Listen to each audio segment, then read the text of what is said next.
Bismillahirrahmanirrahim. Assalamualaikum warahmatullahi wabarakatuh.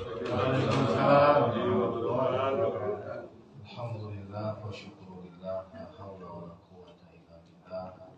Wassalatu wassalamu ala Rasulillah wa ala ashabihi wa ala.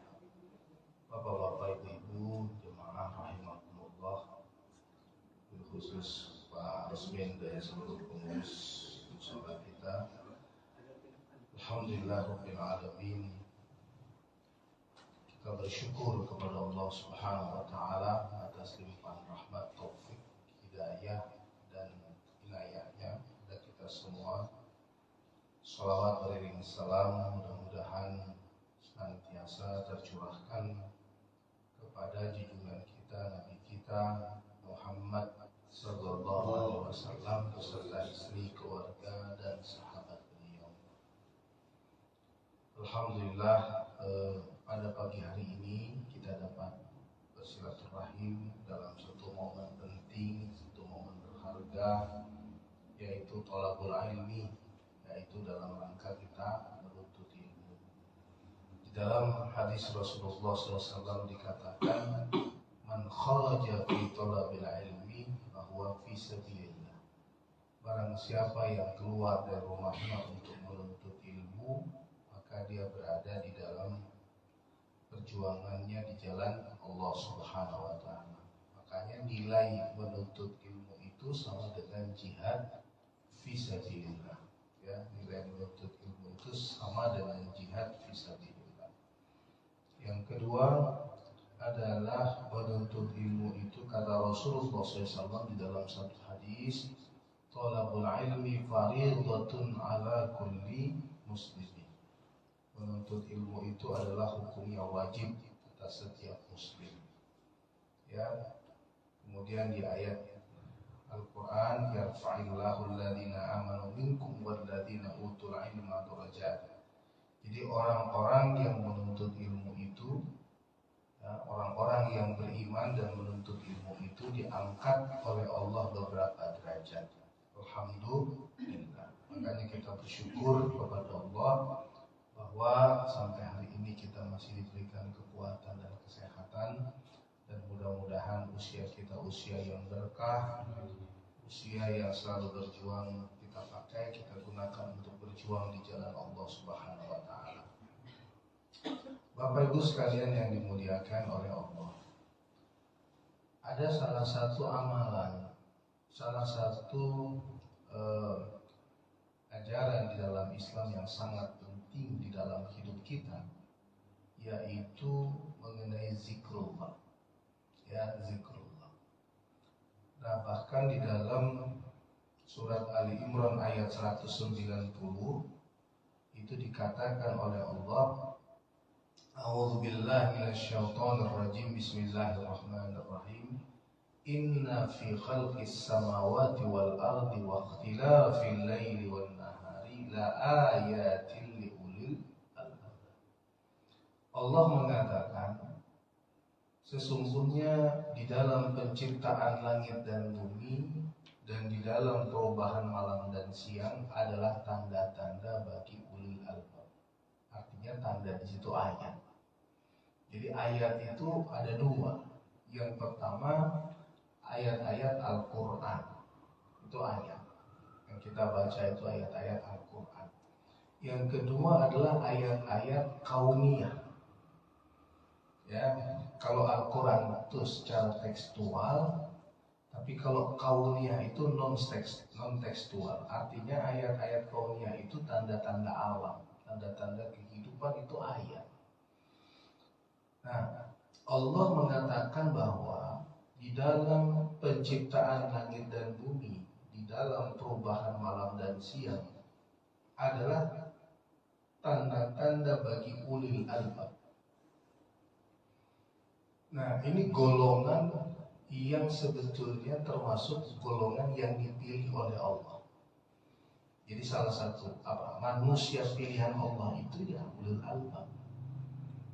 Nah, siapa ulil albab ini? Ulil albab ini adalah alladzina yadhkurunallaha qiyaman wa qu'udan wa 'ala junubihim yatafakkaruna fi khalqis samawati wal ard rabbana ma khalaqta hadza batilan subhanaka faqina adzabannar. Nah, kelompok ini itu punya ciri khas. Ciri khasnya itu apa? Adalah mereka yang berzikir mengingat Allah ketika berdiri, ketika duduk, ketika berbaring.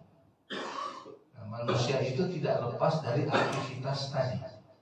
Berdiri, duduk, berbaring, itu aktivitas kita. Nah, makanya artinya sebetulnya berzikir kepada Allah itu adalah di setiap aktivitas, di setiap gerakan kita sebetulnya. Alladzina yadhkuruna Allaha qiyaman wa qu'udan wa 'ala junubihim wa yatafakkaruna fi khalqis samawati wal ard. Orang-orang yang tafakkur. Tafakkur itu bukan sekedar berpikir, tapi tafakkur itu yang memaksimalkan pikirnya. Jadi bukan pikir biasa, tapi orang yang memaksimalkan fikirnya. Wa yatafakkaruna fi khalqis samawati wal ard. Nah, artinya apa Bapak Ibu? Artinya ada dua potensi yang bisa kita maksimalkan dalam diri kita. Yang pertama adalah memaksimalkan rasionalitas kita. Yang kedua adalah meningkatkan spiritual kita. Nah, jadi yang satu adalah fikir, yang kedua adalah zikir. Nah, ini ciri khas ulul albab. Jadi orang yang cerdas, orang yang cerdik cendekiawan itu adalah pertama dia memaksimalkan zikirnya, yang kedua dia adalah memaksimalkan fikirnya. Maka dari dua potensi ini dia menemukan jawaban Rabbana ma khalaqta hadza batila subhanaka faqina adzabannar. Ya Allah, tidak ada yang kau ciptakan di muka bumi ini dengan sia-sia. Selamatkan kami dari siksa neraka. Nah, di dalam Al-Quran ketika Allah memerintahkan perintah haji, Al-hajju ashhurun ma'lumat faman farada fihinnal hajja fala rafath wala fusuq wala jidala fil hajj. Ya, haji itu di bulan-bulan tertentu, maka barang siapa yang diwajibkan melaksanakan ibadah haji fala rafath, tidak boleh melakukan kegiatan yang terkait dengan porno aksi, pornografi, ucapan, perbuatan dan seterusnya. Wala fusuq, tidak boleh berbuat fasik. Wala jidala fil hajj, tidak boleh berbantah-bantahan di dalam haji. Wa ma taf'alu min khairi ya'lamullah, kebaikan apa saja yang kamu lakukan Allah pasti mengetahui. Ya'lamullah. Wa tazawwadu fa inna khairaz zadi taqwa, berbekallah kamu sekalian dan sebaik-baik bekal adalah takwa. Wa taquni ya ulil albab. Nah, ini menunjukkan bahwa perintah haji ini perintah wajib. Yang pertama, yang kedua, yang menunaikan haji ini sebetulnya menghasilkan ulil albab, menghasilkan orang pilihan. Jadi yang berhaji itu tuh punya modal sebenarnya. Modalnya apa? Dia menjadi orang yang ulil albab dan dia pulang haji meningkat ke ulil albabannya itu. Nah, ulil albab tadi siapa? Ciri khasnya alladzina yadhkurunallaha qiyaman wa qu'udan wa 'ala junubihim wa yatafakkaruna fi khalqis samawati wal ardi rabbana ma khalaqta hadza batila subhanaka faqina adzabannar. Jadi zikir itu ciri khas utama kita sebetulnya. Makanya jangan sampai kita ini diberi waktu oleh Allah yang Rasulullah SAW mengatakan umur umatku a'maru ummati ma baina sittin wa sab'in. Umur kita di dunia ini cuma berkisar 60 sampai 70 tahun. Rasulullah SAW di dalam satu hadisnya mengatakan kun fid dunya ka'annaka gharibun aw 'abiru sabil. Jadilah kamu di dunia itu seperti orang asing atau orang yang sedang menyeberang. Nah, ini kita menghabiskan waktu di dalam kehidupan kita. Maka apa amalan yang bisa kita lakukan di setiap waktu hidup kita? Itu adalah zikrullah. Ya, sholat, Bapak Ibu melaksanakan sholat itu 5 kali dalam sehari. melaksanakan puasa itu 1 bulan di antara 12 bulan. Melaksanakan ibadah haji itu sekali di dalam seumur hidup. Ya, kemudian amaliyah yang terkait dengan harta, zakat fitrah, zakat penghasilan dan seterusnya, itu ada waktu yang kita terkait sama kita untuk mengeluarkan zakat. Nah, tapi kalau zikrullah itu adalah amaliyah yang sebetulnya kita bisa lakukan setiap saat. Ketika kita berdiri, ketika kita duduk, ketika kita berbaring, ketika kita beraktivitas, maka sebetulnya di dalam semua gerakan tersebut kita bisa mengisi dengan zikrullah. Allah di dalam Al-Quran mengatakan di dalam surat Al-Baqarah ayat 152, Allah perintahkan kepada kita, fadhkuruni adzkurkum washkuruni wala takfurun. Ya, ingatlah kepadaku, maka aku akan ingat kepadamu. Ingat kepadaku, maka aku akan ingat kepadamu. Washkuruni wala takfurun. Bersyukurlah kepadaku, jangan ingkar atas nikmat-nikmatku. Dua perintah ini luar biasa dahsyat. Ya, maka kalau kita ingin diingat oleh Allah, ya, ingin diingat oleh Allah di setiap waktu hidup kita, di setiap tarikan nafas kita, maka kita pun harus ingat kepada Allah. Ya. Nah, az-zikr itu bisa bermakna menyebut, bisa bermakna mengingat, bisa bermakna merasakan. Itulah az-zikr.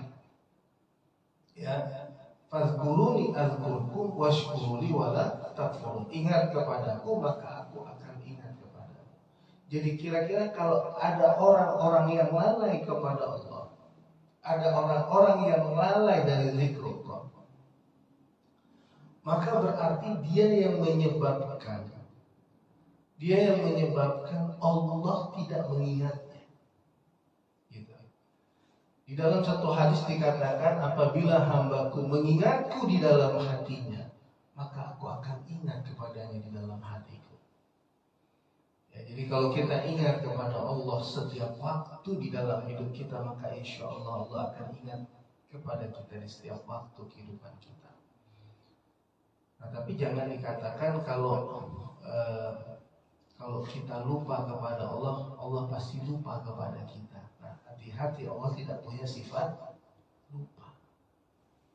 Ya, jadi Allah mengabaikan kita, iya. Tapi kalau Allah mengatakan Allah lupa kepada kita, berarti kita menempatkan satu sifat yang mustahil bagi Allah. Kenapa? Karena Allah itu tidak punya sifat lupa. Nah, kalau kita ingat kepada Allah, Allah maka ingat kepada kita. Ya, jika kita mengingat Allah di dalam hati kita, maka Allah mengingat kita di dalam hatinya. Jika kita mengingat Allah di khalayak ramai, maka Allah mengingat kita di khalayak ramai yang lebih baik. Ya, Allah mengingat kita di khalayak ramai yang lebih baik. Jika kita mendekat kepada Allah sehasta, maka Allah mendekat kepada kita sedekat. Kalau kita mendekat kepada Allah sejengkal, Allah mendekat kepada kita sehasta. Kalau kita mendekat kepada Allah sehasta, Allah mendekat kepada kita sedekat. Kalau kita datang kepada Allah dengan berjalan, maka Allah akan datang menghampiri kita dengan berlari. Kenapa? Wa nahnu aqrabu ilaihi min hablil warid. Kata Allah, Allah itu lebih dekat daripada urat leher kita. Ya, jadi Bapak Ibu, kalau ingin selalu dekat dengan Allah, tadi saya katakan kalau sholat 5 kali dalam sehari, ada waktunya subuh, zuhur, asar, maghrib, isya, maka mengisi ruang dan waktu antara waktu-waktu sholat itu apa? Dengan memperbanyak zikrullah. Salah satu keutamaan zikrullah itu membuat kita dekat dengan Allah. Ya, membuat kita dekat dengan Allah Subhanahu wa Ta'ala. Bahkan di dalam surat Al-A'raf ayat 205 Allah mengatakan, wadhkur rabbaka fi nafsika. Ya, Ingatlah Tuhanmu di dalam hatimu. Jadi kalau tadi saya katakan az-zikr bisa menyebut, maka kita bisa menyebutkan subhanallah walhamdulillah wala ilaha illallah wallahu akbar. Atau zikir yang juga mengandung muatan permohonan ampunan. La ilaha illa anta subhanaka inni kuntu minadh dhalimin. Atau istighfar. Istighfar itu memohon ampun kepada Allah. Tapi di dalam istighfar, permohonan ampun kita kepada Allah itu ada muatan zikir. Astaghfirullahalazim. Astaghfirullahalazim wa atubu ilaih. Nah, di dalam satu lagi. Tapi banyak kita lupa. Zikir itu hendaknya bukan hanya menyebut, tapi bagaimana mengkombinasikan antara zikir, antara menyebut, zikir dalam pengertian yang menyebut, zikir dalam pengertian merasakan, zikir dalam pengertian menyebut, zikir dalam pengertian merasakan, zikir dalam pengertian mengingat. Kenapa? Karena kalau zikir itu hanya menyebut, hanya la ilaha illallah, la ilaha illallah, gitu ya. Kalau kita sambil jalan gitu, kalau kadang-kadang kita sambil nyetir, la ilaha illallah, la ilaha illallah.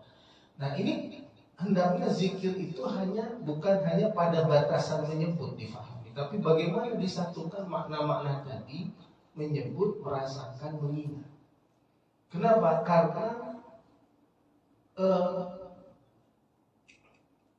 agar atmosfer zikir itu dapat kita rasakan, agar pengaruh positif dari zikir itu dapat kita rasakan. Contoh misalnya, ketika Bapak Ibu mengatakan subhanallah, subhanallah, subhanallah, kalau selesai sholat kita mengatakan, menyebut itu dalam waktu yang sangat sempit, karena waktu sholat itu terbatas. Selesai sholat itu 33 kali Alhamdulillah, Alhamdulillah 33 kali, Allahu Akbar, Allahu Akbar 33 kali. Nah bagaimana ketika kita mengatakan subhanallah, subhanallah itu maha suci Allah, itu kita langsung mengingat, kita langsung merasakan bahwa Allah itu suci di dalam zatnya, Allah itu suci di dalam perbuatannya, Allah itu suci di dalam sifatnya.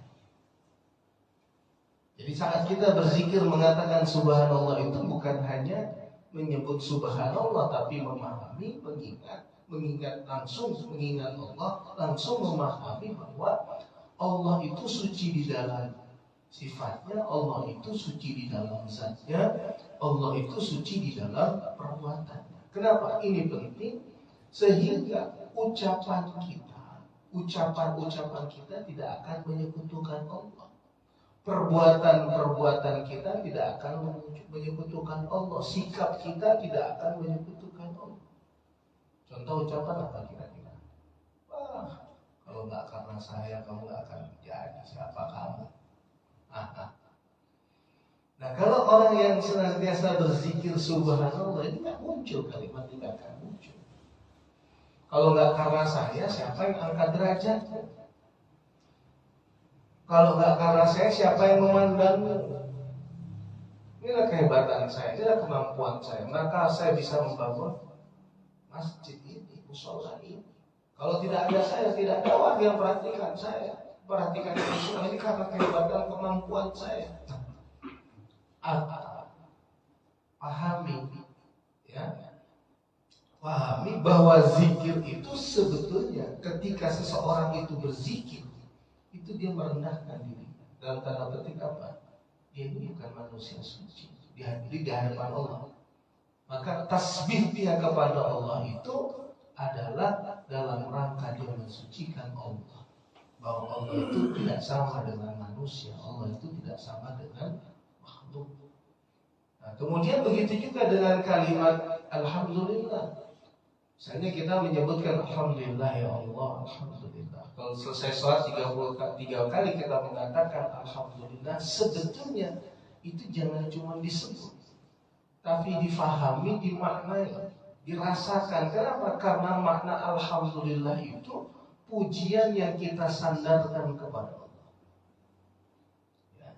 Pujian yang kita sandarkan kepada Allah, bahwa segala sesuatu itu terjadi karena Allah. Kita sehat karena Allah. Allah mudahkan urusan kita karena Allah. Artinya pujian-pujian kita itu kita sandarkan kepada Allah.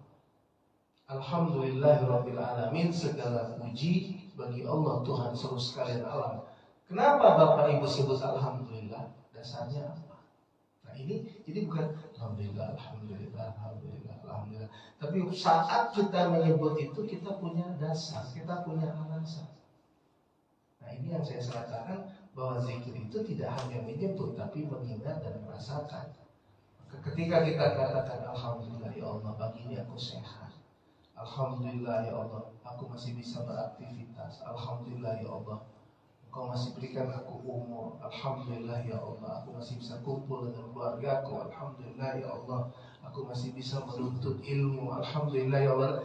Ini penting. Kenapa? Karena dengan begitu Bapak Ibu sekalian, kita menyadari apa yang dikatakan oleh Allah. Kalau kita sebut, kita ingat, kita rasakan, maka kita menyadari apa yang dikatakan oleh Allah Subhanahu wa taala, wa in ta'uddu ni'matallahi la tuhsuha. Kalau engkau menghitung nikmat-nikmatku, engkau tidak akan pernah sanggup menghitungnya. Ya, kalau kita menghitung nikmat Allah, kita tidak akan pernah sanggup menghitungnya. Jadi sekali lagi, kalau dari makna az-zikr itu artinya mengingat, az-zikr artinya menyebut, az-zikr artinya merasakan. Maka betul kalau kita bisa merasakan dahsyatnya zikir itu bukan hanya menyebut, tapi mengingat dan merasakan juga. Ya, itulah az-zikr. Nah, begitu juga dengan kalimat Allahu Akbar. Ketika kita menyebut Allahu Akbar, sebetulnya kita harus bisa merasakan dengan hati kita dengan kehebatan Allah itu, dengan kedahsyatan Allah itu. Allah yang maha besar. Ya, kalimat Allah yang maha besar. Apa yang maha besar itu? Yang Bapak puji Allah dengan maha besar itu apa? Ya, kebesarannya, keagungannya. Ketika kita menemukan kebesaran dan keagungannya, maka kita akan menemukan cintanya. Ya, makanya dari dari kita memaksimalkan fikir kita, dari tafakkur itu memaksimalkan fikir menghasilkan tafakkur, memaksimalkan fikir menghasilkan tafakkur terhadap ayat-ayat Allah ini, maka kita bisa menemukan kebesaran Allah. Gitu. Coba bapak-bapak punya foto kecil kan? Ya, foto bayi, dulu kita bayi, kita kecil, kita sekolah, tiba-tiba kita bercermin sekarang melihat diri kita sudah sampai di usia ini, mengisi ruang dan waktu kehidupan kita, punya kerjaan, punya bisnis. Nah itu bukan karena kita hebat, tapi karena yang maha hebat menghebatkan kita gitu ya. Kemudian bapak-bapak misalnya ada yang menjadi aparat, pejabat dan seterusnya, dihormati, dimuliakan orang, bukan karena bapak ibu mulia, tapi Allah yang memberikan kemuliaan itu kepada kita, gitu ya. Nah kemudian kalau kita melihat seluruh rangkaian perjalanan hidup kita, kita flashback di dalam perjalanan hidup kita, ya kita menemukan hal-hal indah dalam hidup kita. Justru lebih banyak hal-hal indah dalam hidup kita, lebih banyak nikmat dalam hidup kita daripada cobaan yang Allah berikan kepada kita. Itu kita bisa menemukan kebesaran Allah. Bahkan di dalam cobaan hidup itu sendiri pun ada nikmat. Kenapa? Karena ada cobaan maka ada nikmat. Kita juga bisa menemukan kebesaran Allah. Ketika kita sakit, kemudian Allah berikan kita kesehatan, kita bisa menemukan kebesaran Allah. Ketika kita lemah, Allah berikan kita kekuatan, kita bisa menemukan kebesaran Allah. Ketika kita dalam kesulitan, kemudian Allah mudahkan urusan kita, kita bisa menemukan kebesaran Allah. Coba Bapak Ibu dulu mungkin setelah menikah masih ngontrak rumah, ya kan? Masih ingat ya? Setelah menikah masih ngontrak rumah. rumahnya kecil, ya kan? 2, 3, 4 tahun bisa beli rumah, tapi juga rumahnya kecil juga. Setelah 5, 6, 7 tahun bisa beli rumah. Alhamdulillah rumahnya nyaman, di tempat yang nyaman. Itu bukan karena kita hebat. Nah, jadi ketika kita katakan Allahu Akbar, kita membesarkan Allah, mengagungkan Allah, maka pada ini manfaat zikirnya tadi. Apa namanya, cara berzikirnya. Ketika kita katakan Allahu Akbar, maka kecilkanlah diri kita. Kenapa? Jadi saat kita menjadi orang hebat itu tidak ada kesombongan di dalam diri kita, bahwa kita tetap bukan siapa-siapa. Karena kalau kita lupa zikrullah, maka yang muncul adalah kesombongan. Itulah yang terjadi pada diri Fir'aun. Itulah yang terjadi pada Qarun. Ya, Fir'aun itu sombong, akhirnya merasa dirinya Tuhan. Kemudian Allah tenggelamkan dia di lautan. Qarun itu sombong karena dia merasa bahwa kehebatannya karena ilmu yang ada pada dirinya. Itu ada di Al-Quran semua. Karena ilmu yang ada pada dirinya, Allah benamkan dia bersama harta-hartanya. Itu Qarun yang hidup di zaman Nabi Musa alaihissalam. Maka sekarang kita mengenal dengan istilah harta karun. Jadi itu karena Qarun, ya, jadi istilah itu merakyat banget. Wah, di Pandeglang ada harta karun. Bukan hartanya Qarun, tapi harta kekayaan Indonesia itu disebut dengan harta karun. Kalau di detik itu Indonesia punya harta karun. Itu sebenarnya karena istilah yang diambil dari seorang Qarun dulu, yang pernah dipendam oleh Allah bersama harta-hartanya. Dan satu sifat yang paling dibenci oleh Allah, sifat sombong. Ya, makanya Allah mengatakan wala tusahhir khaddaka linnas wala tamshi fil ardi maraha innallaha la yuhibbu kulla mukhtalin fakhur. Ya, kata Allah, jangan kau palingkan wajahmu dari manusia karena sombong. Ya, wala tusahhir khaddaka linnas, jangan kau palingkan hatimu dari manusia karena sombong. Wala tamshi fil ardi maraha, jangan kau berjalan di muka bumi dengan sombong. Innallaha la yuhibbu kulla mukhtalin fakhur. Allah enggak suka sama orang yang sombong lagi membanggakan diri. Jadi kira-kira salah satu manfaat zikir itu apa? Bapak Ibu. Jadi dengan kita banyak zikir itu, kita melihat kebesaran keagungan Allah. Kita enggak akan pernah jadi orang sombong. Orang kalau zikrullah itu enggak akan jadi orang sombong. Jadi kalau ada orang yang berzikir tapi masih busung dada, itu berarti zikirnya baru sampai pada menyebut, belum sampai pada merasakan, mengingat. Karena kalau dia sudah menyebut, mengingat, merasakan, dia nggak akan jadi orang sombong. Nah, itu salah satu manfaat zikir adalah mengikis sifat sombong pada diri kita. Apa manfaat zikir yang lain? Manfaat zikir yang lain adalah surat Ar-Ra'd ayat 28. Ya, innal ladzina amanu wa tatma'innu qulubuhum bidzikrillah ala bidzikrillahi tatma'innul qulub. Nah, kira-kira kalau zikirnya baru sebatas menyebut, bisa tenteram enggak hati kita? Kalau sebatas menyebut, maka kembali kepada makna zikir tadi. Az-zikr itu menyebut, mengingat, merasakan.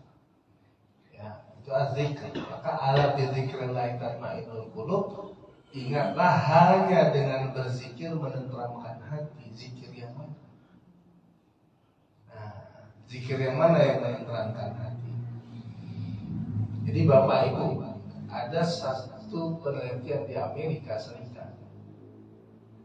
Penelitian di Amerika Serikat itu terkait dengan meditasi. Jadi meditasi, nah, orang-orang Indonesia ini banyak yang suka bermeditasi gitu ya. Jadi meditasi itu sedikit biasanya meditasi, yoga dan seterusnya. Nah, meditasi itu meningkatkan hormon kebahagiaan. Ya, meditasi itu adalah meningkatkan hormon kebahagiaan. Jadi kalau orang-orang bermeditasi, cara meditasinya baik, dia akan meningkatkan hormon kebahagiaan. Nama hormon kebahagiaannya itu endorfin. Jadi endorfin itu sama dengan morfin. Kalau dokter pasti paham gitu. Jadi endorfin itu adalah sebetulnya morfin, tapi nama lain morfin yang ada di tubuh kita namanya endorfin. Nah, jadi kalau orang-orang yang bermeditasi itu meningkat endorfin di tubuhnya gitu ya. Maka ketika meningkat endorfin itu bisa mengendalikan sakit. Misalnya nggak enak badan jadi sehat, pusing jadi sembuh gitu ya, cemas jadi hilang rasa cemasnya, rasa takutnya, jadi optimis menjalani hidup. Nah itu kalau endorfin diproduksi secara baik di tubuh kita. Nah itu salah satunya dengan cara apa? Meditasi. Nah Islam kan nggak kenal meditasi. Kan Islam nggak mengenal istilah, dalam Islam itu tidak ada praktek meditasi, praktek yoga kan nggak ada dalam Islam. Kenapa? Karena meditasi tertinggi di dalam Islam, di atas meditasi lagi itu adalah zikrullah, sholat. Sholat dan zikrullah itu adalah meditasi tertinggi di dalam Islam. Artinya lebih dahsyat dari meditasi. Nah kalau dalam penelitian meditasi aja bisa terhubung dengan ketenangan, dengan kebahagiaan, apalagi sholat, apalagi zikir. Nah sholat sendiri kata Allah, aqimis sholata lidzikri, tegakkanlah sholat untuk mengingatku. Zikir tertinggi itu adalah as-sholat. Nah, jadi kalau dalam keseharian Bapak Ibu merasakan kok bahagia, kok tenang, kok damai pada saat zikir atau setelah zikir, pada saat sholat atau setelah sholat, karena ada proses alami produksi endorfin di tubuh kita. Makanya salah satunya Ali bin Abi, contoh salah satu Ali bin Abi Thalib ya radhiyallahu anhu ketika tertusuk anak panah minta dicabut anak panahnya pada saat sholat. Kenapa? Karena pada saat itu tubuh sedang memproduksi endorfin. Pada saat itu tubuh sedang memproduksi morfin. Nah, jadi kalau Allah mengatakan di dalam Al-Quran ala bidzikrillah tatma'innul qulub, itu pasti bahwa ingatlah, hanya dengan mengingat Allah akan menenteramkan hati. Nah, ternyata proses alami atau sainsnya adalah pada saat kita zikrullah itu tubuh kita memproduksi hormon kebahagiaan. Itu yang disebut dengan endorfin. Jadi salah satu manfaat zikrullah itu apa? Ketenangan, kedamaian, kebahagiaan.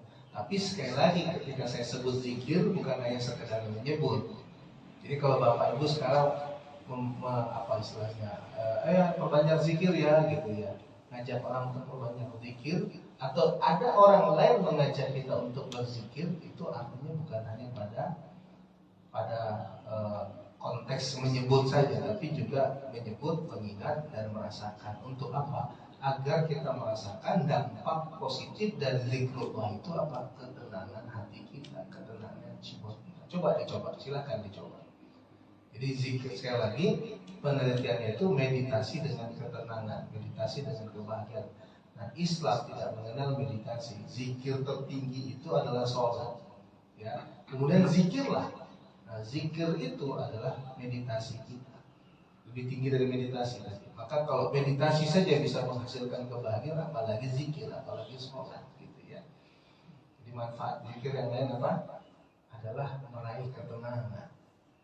Asalkan zikirnya itu mengingat, menyebut dan merasakan. Nah di dalam Al-Quran Allah menyebutkan cara kita berzikir itu seperti apa. Di Al-A'raf ayat 205.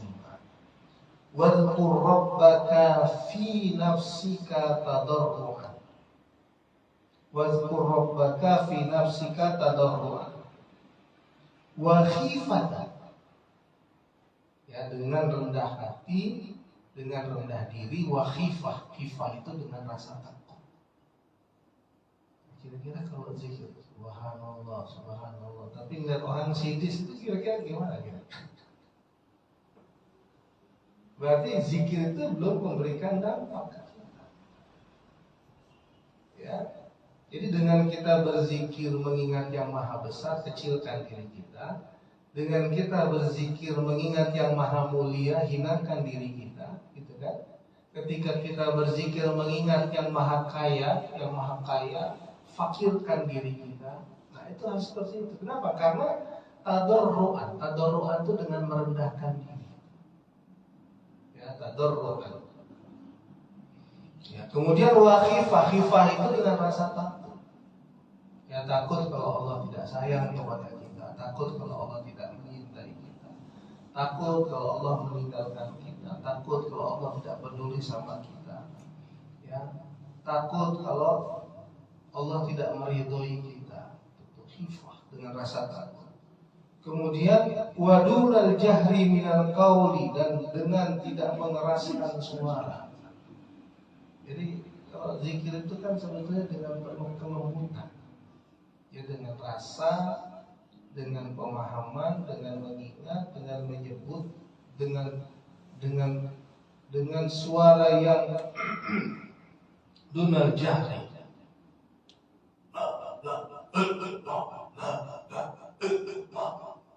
Itu kan terlalu suara yang terlalu tinggi. La ilaha illallah, la ilaha illallah, la ilaha illallah, la ilaha illallah. Orang tarekat dia punya cara untuk zikir itu. Ya, tarik, ya, letakkan di sisi jantung kiri, sini, di bawah illallah. Nah, itu ada cara kalau orang tarekat. Ya, tapi kalau kita yang awam, saya termasuk yang awam, yang penting az-zikir, menyebut, mengingat, merasakan dunal jahri, sehingga bapak-bapak, ibu-ibu bisa merasakan hadirnya Allah. Ya, bisa merasakan hadirnya Allah. Ya. Dan itu gak gampang ternyata. Ya, kalau cuma menyebut gampang. Ya, kalau menyebut gampang, tapi kalau mengingat dan merasakan itu, jadi ketika menyebut, mengingat, merasakan, disatukan dalam satu ikatan, nah itu yang sebetulnya memberikan dampak positif terhadap diri kita. Wa khifah wadulal jahri minal qaul bil ghudwi wal asal, di waktu pagi dan petang. Maka ada zikir pagi dan zikir petang. Ya, zikir pagi, zikir petang diantaranya zikir-zikir yang diajarkan oleh Rasulullah. Jadi kalau Bapak Ibu punya maksurat itu, zikir maksurat itu zikir pagi dan zikir petang, itu bagus banget. Ya, itu bisa diamalkan. Ya, banyak ulama-ulama mengamalkan zikir pagi dan zikir petang. Wala takum minal ghafilin. Nah, ini yang penting. Jangan kamu menjadi orang-orang yang orang-orang yang lalai. Ya, jangan sampai kita menjadi orang-orang yang lalai. Kita lihat di ayat yang lain yang menguatkan ini adalah surat Al-Ahzab. Kalau tadi surat Al-A'raf ayat 205, ini surat Al-Ahzab ayat 41-42. Apa kata Allah? Ya ayyuhalladzina amanu dzkurullaha dzikran katsiran. Ya, wahai orang-orang yang beriman, ingatlah Allah. Ya, berzikirlah kepada Allah dengan zikir yang sebanyak-banyaknya. Dengan zikir yang sebanyak-banyaknya. Sebanyak-banyaknya itu ada jumlah? Enggak, sebanyak-banyaknya. Ya, walaupun nanti ada hadis-hadis tertentu yang menyebutkan zikir tertentu dengan jumlah sekian itu ada, tapi perintah utama itu jangan lupa bahwa zikir itu sebanyak-banyaknya. Ya. Ya ayyuhalladzina amanu dzkurullaha dzikran katsiran. Zikron katsira, dengan zikir yang sebanyak-banyaknya, wasabbihuhu bukratan wa asila. Nah, ada kalimat wasabbihuhu, dan bertasbihlah kepadanya, sucikanlah dia, bukratan wa asila, sucikanlah dia di waktu pagi dan petang. Saya pernah baca buku Energi Zikir. Jadi kalau Bapak Ibu di saat pagi itu kan fresh ya, saat kita pagi itu fresh. Tapi di saat petang, di saat kita sedang drop, petang itu kita lelah, capek. Itu sebetulnya kita bisa meningkatkan energi kita dengan menggunakan energi zikir. Ya. Dan saya amalkan di saat saya sudah capek, lelah, maka amalan zikir saya apa? La haula ilaha illallah la syarika lahu wa lahul hamdu yuhyi wa yumiitu wa wallahu ala kulli syai'in qadir. La haula wala quwwata illa billahil aliyil azim. Itu harus pakai emosi. La haula wala quwwata illa billahil aliyil azim. Ya Allah, tidak ada kekuatan kecuali kekuatan Engkau. La haula wala quwwata illa billahil aliyil azim. Saya sering malam. Ya, jadi sejak banyak tugas, nah, itu sering malam. La haula wala quwwata illa billahil aliyil azim. Saat lemah itu saya zikir. Saat saya lemah, saya zikir. Apalagi kalau pakai air wudhu. Di saat lemah, tubuh kita kena air, energi air. Nah ini saya jelasin sedikit. Energi air. Air itu ada energinya, Bapak Ibu. Ada nggak energi air? Ada. Bapak Ibu kalau lemah minum tuh, Bapak Ibu menggunakan energi air. Bapak Ibu kalau loyo wudhu, Bapak Ibu kalau loyo mandi, itu ada energi air. Ya. Nah, energi air ini Masaru Emoto, seorang peneliti dari Jepang, itu dia mengatakan bahwa air ini tergantung perlakuan kita kepadanya. Ya, air itu tergantung perlakuan kita kepadanya. Jadi kalau kita bilang air ini baik, maka dia jadi air yang bermanfaat. Nah, bahasa air ini baik itu kita bahasakan dalam bahasa doa. Makanya ketika minum itu sebaiknya berdoa, berprasangka baik kepada air ini, bahwa air ini bisa memberikan kesegaran kepada kita, bisa menyembuhkan penyakit kita. Jadi air ini.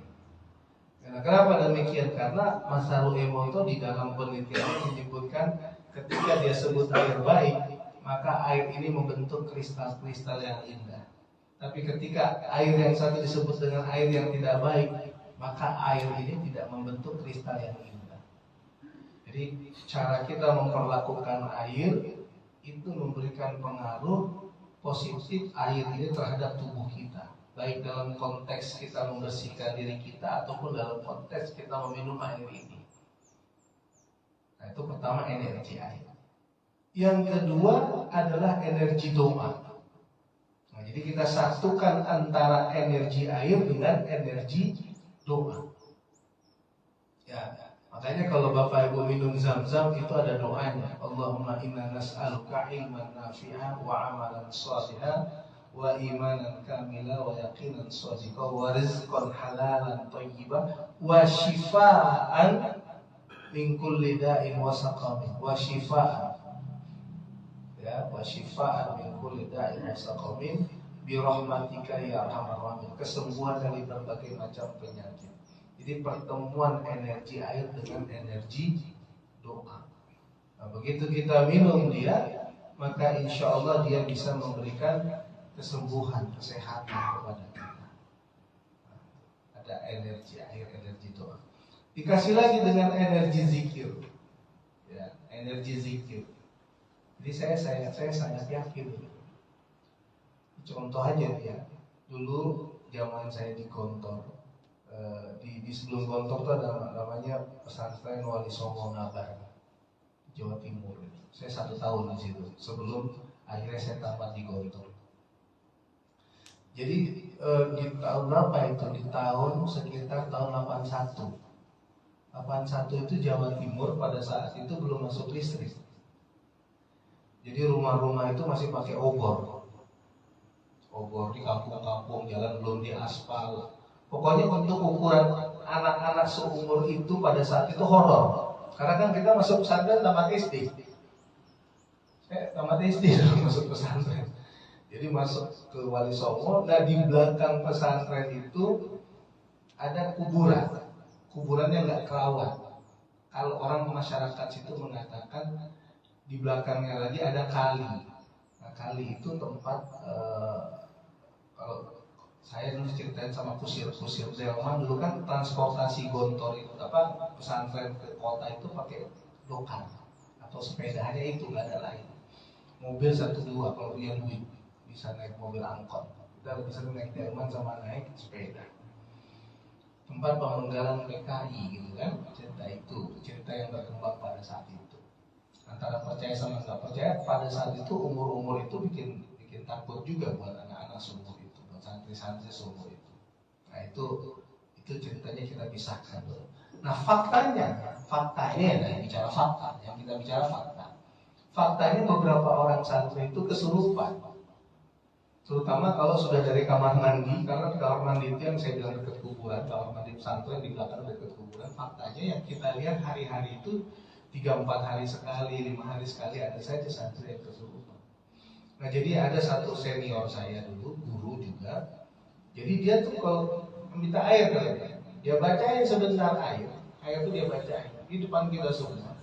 Kemudian air itu dia percikkan ke yang bersangkutan, itu loh menjerit. Laki dan perempuan memelihara kemaluannya di ayat tersebut. Dan laki-laki dan perempuan yang berzikir mengingat Allah, menyempurna semua kegiatan tadi, amalan tadi. Laki-laki dan perempuan yang berzikir mengingat Allah, bagi mereka ampunan dan pahala yang besar. Jadi jangan dianggap zikir itu sesuatu yang biasa. Kenapa? Karena terkait ampunan dan pahala yang besar.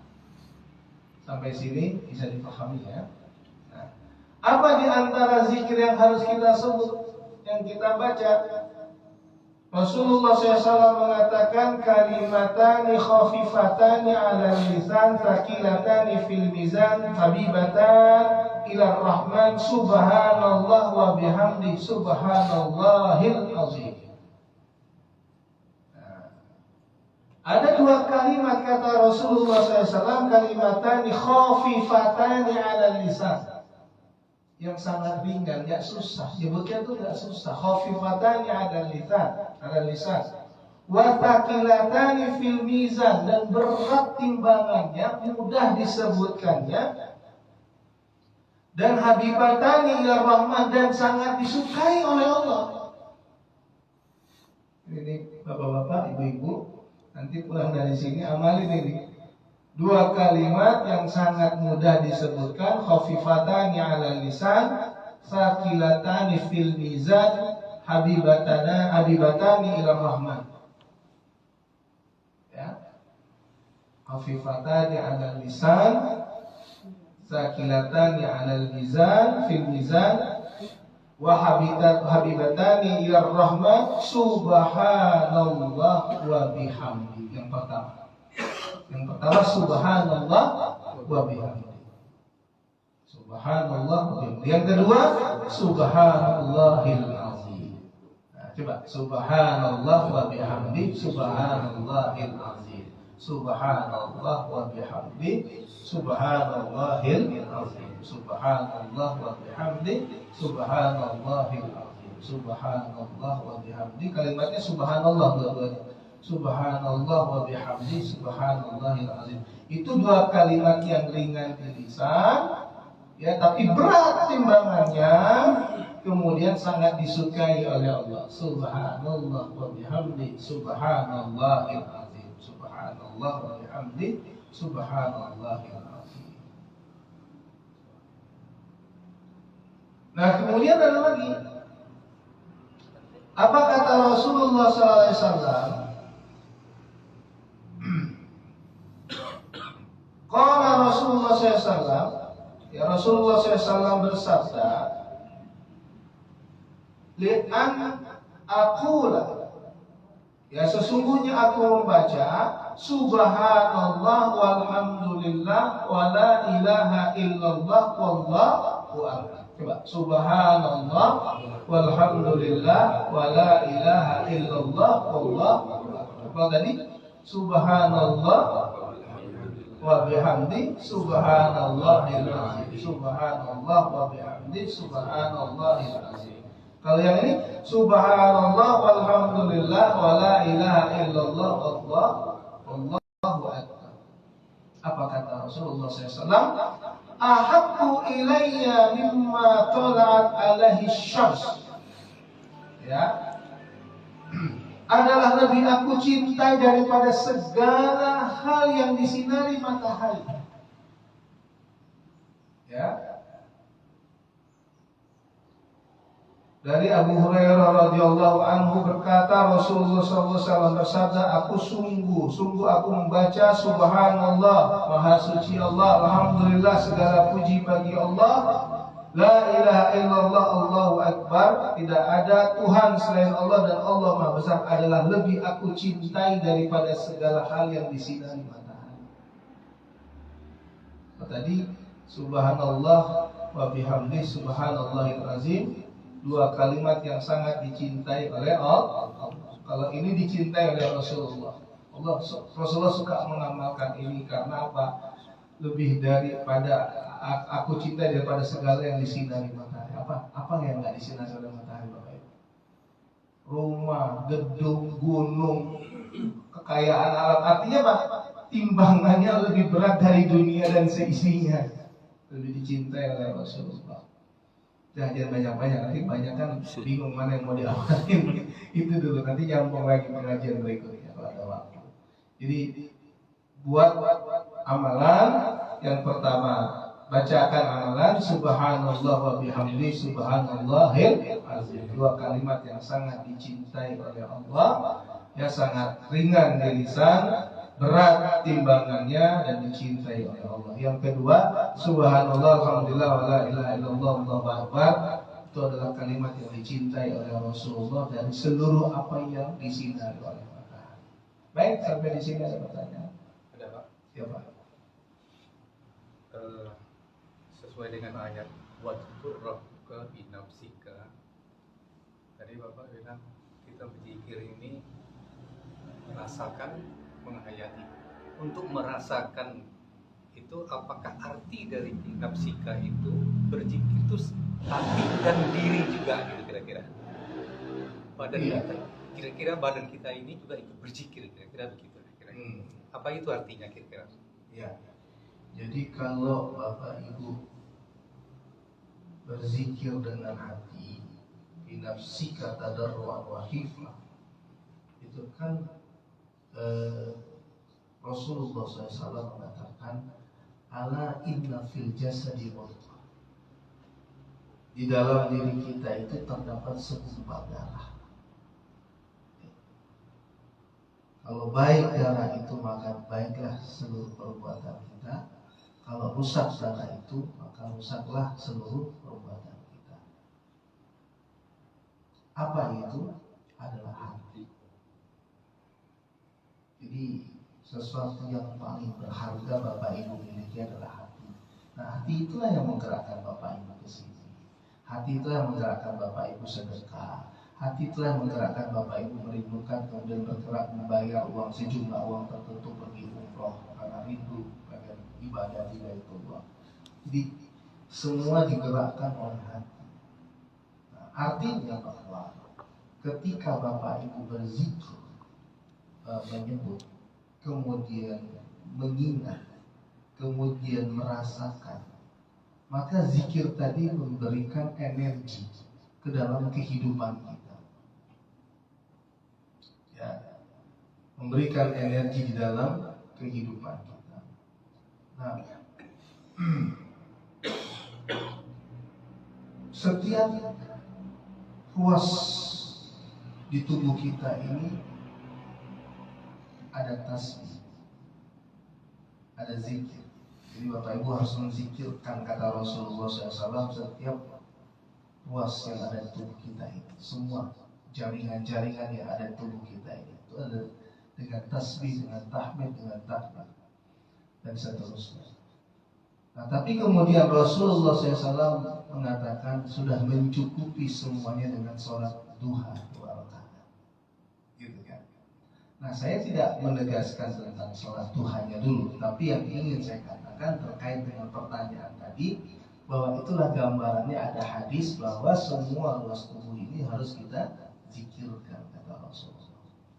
Makanya bayangkan kalau zikir itu hanya menyebut, kira-kira berdampak gak terhadap seluruh yang ada di tubuh kita ini. Maka zikir itu gak cukup hanya dengan menyebut, tapi zikir itu juga mengingat dan merasakan, sehingga memberikan dampak terhadap seluruh ruas tubuh kita.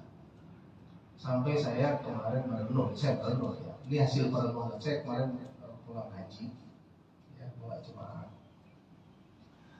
Saya merenung penyakit itu ini karena ada sebab. Karena ada sebab di rumah saya ada ibu saya kanker stadium 4 kemarin, akhirnya kemudian wafat di rumah saya. Sudah 23 tahun tinggal bersama saya. Tapi kemudian dengar lagi ada yang kena kanker, ada yang sakit. Dalam hati saya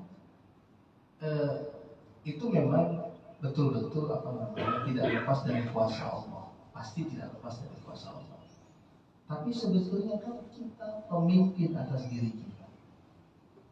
Kita pemimpin, kita ini pemimpin atas diri kita dan jaringan tubuh kita. Kita pemimpin. Ya.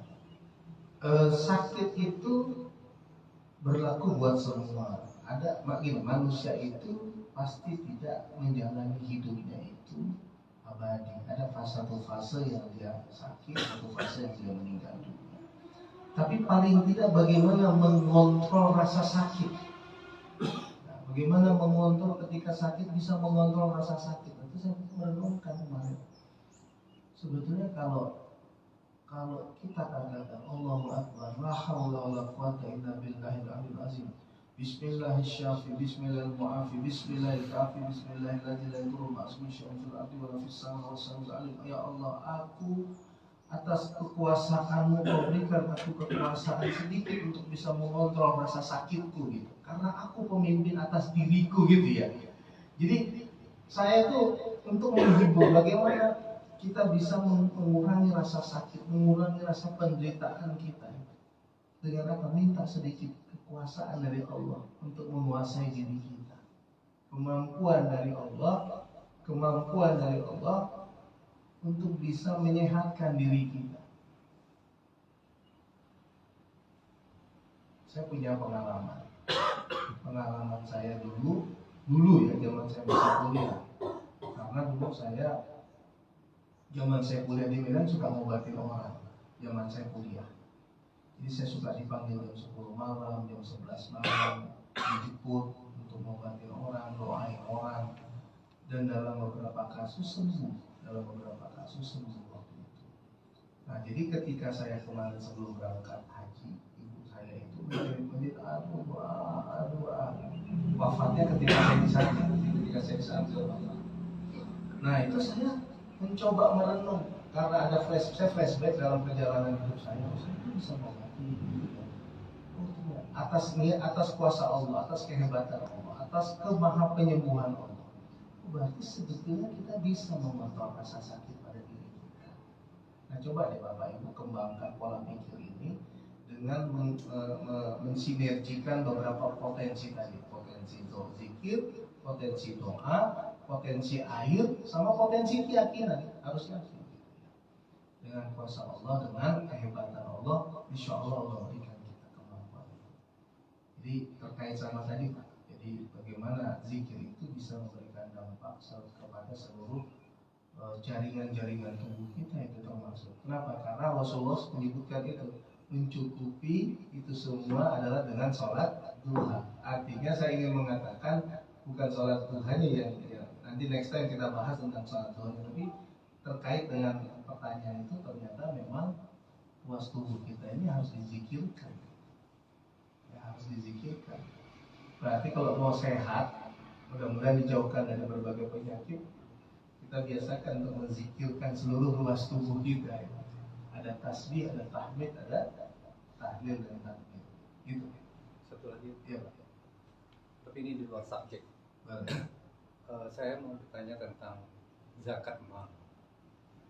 Zakat mal itu ada 8 asnaf, salah satunya itu fisabilillah. Saya mau bertanya, apakah kita bisa mengeluarkan zakat untuk pembangunan masjid, tapi dimasukkan ke dalam fisabilillah? Masjid itu kan memang untuk fisabilillah, terutama di wilayah-wilayah yang tidak ada masjid misalnya. Ya, itu bagian daripada fisabilillah, bagian daripada di jalan Allah.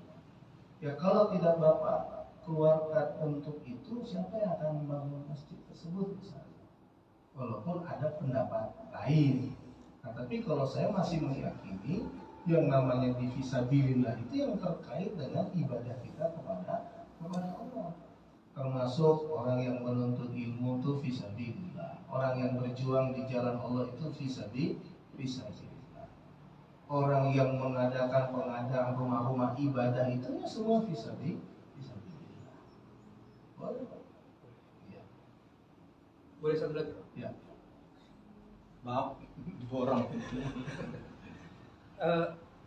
Ada doa di akhir sujud kita. Itu 3 doa. Salah satunya yang pertama adalah Allahumma ini as'aluka Allahumma ini jadi lupa jadi husnul khotimah. Jadi yang pertanyaan saya pernah baca ada 2 versi. Ada yang husnul khotimah, ada yang husnul khotimah. Ya. Mana yang benar? Kemudian apakah boleh setelah doa itu selesai ditambah dengan doa yang lain? Iya. Jadi kalau dalam teori tata bahasa Arab, kalimat husnun di situ itu harus dibaca husna karena dia objek, dia maf'ul. Ya. Maka Allahumma inni as'aluka bukan husnu tapi husnul khatimah. Karena dia maf'ul bih. Husnul khatimah. Dia objek di situ. Ya. Ana ashrabul ma'u, salah. Ana ashrabul ma'a. Ana aktubul kitabata. Ana aqra'ul qur'ana. Bukan Quran. Ana aqra'ul qur'ana. Ana as'aluka ya Allah al-afiyata. Aku meminta kepadamu al-afiyata, kesehatan. Ana asrabul ma'a, ana aktubul kitabata, ana aqra'ul qur'ana. Nah, jadi kalau nanti ana amshi, saya berjalan, ana amshi fit tariqi, ana ilal madrasati, karena ada fi, ada ila, nah itu nanti kasroh.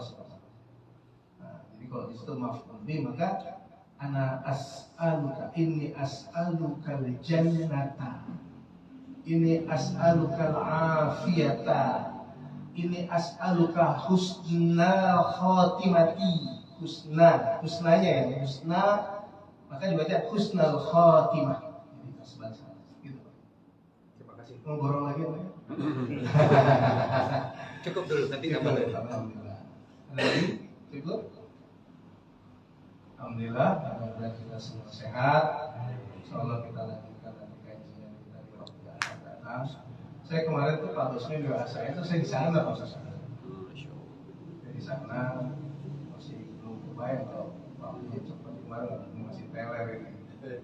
Masih teler. Kemarin tuh panasnya 45 sampai 47 derajat. Jadi kalau saya tuh waktu isi di Arafah itu masih segar saya. Agim ceramah saya zikir karena jadi begitu sampai di Arafah kita masuk tenda biasanya gitu ya, masuk tenda belum tahu nih kita partneran sama siapa gitu. Jadi banyak travel kaget begitu ternyata di satu tenda itu ada beberapa travel. Nah, travel siapa? Saya ketemunya ternyata sama Agim MQ. Nah, kemudian akhirnya tugas deal sama orangnya Agim gimana, siapa yang mau khotib, siapa yang mau zikir gitu kan. Akhirnya sepakat Agim yang ceramah, saya yang zikir. Nah, saya ada video-video zikir saya ada di Arafah itu, saya lagi zikir masih bagus suara saya, masih lantang gitu ya maksudnya. Nah kira-kira jam 4 jam setengah 5 saya haus, saya ambil dari cooler ini air, saya ambil dari cooler air, nggak terlalu dingin padahal, nggak terlalu dingin. Begitu keluar dari Arafah setelah sholat maghrib isya suara saya udah nggak ada, udah sore. Jadi panas 47, tiba-tiba ditimpa air satu ini udah langsung hilang suara. Nah udah kena Kadang terus sampai 15 hari di sana kadang. Kadang sehari sembuh, minum obat, besok suara hilang lagi, minum obat lagi, jadi badan enak, tiba-tiba hangat lagi. Jadi jemaah juga begitu. Nah, ketemu sama beberapa orang jemaah juga ternyata sama, travel lain juga begitu, bahwa panasnya luar biasa, ya. Jadi banyak yang sakit.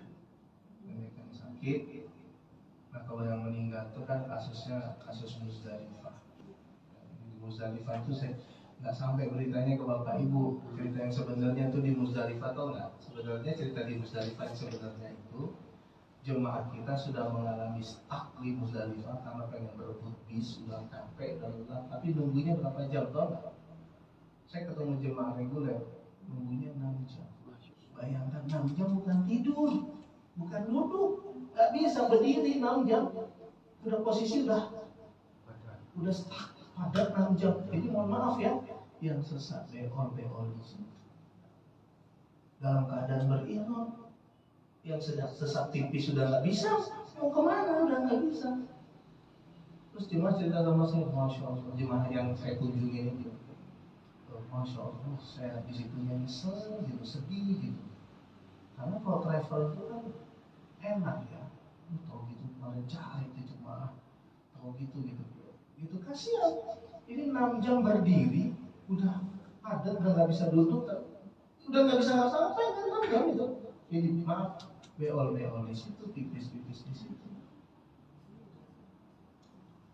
Kasihan. Makan susah, tidur timpa-timpaan, itu nggak diliput. Kata dia begitu mereka melalui situasi kondisi itu, katanya ya Allah Ustaz, alhamdulillah banget, nikmat banget. Setelah itu nikmat, ya Allah rasanya mau mati. Dan mereka menyaksikan beberapa orang meninggal di pinggir jalan. Sudah, tapi udah nggak bisa dia mau bantu karena menyelamatkan diri sendiri. Itu cerita teman-teman kita dari reguler. Terus tendanya jauh, nunggunya bertahun-tahun.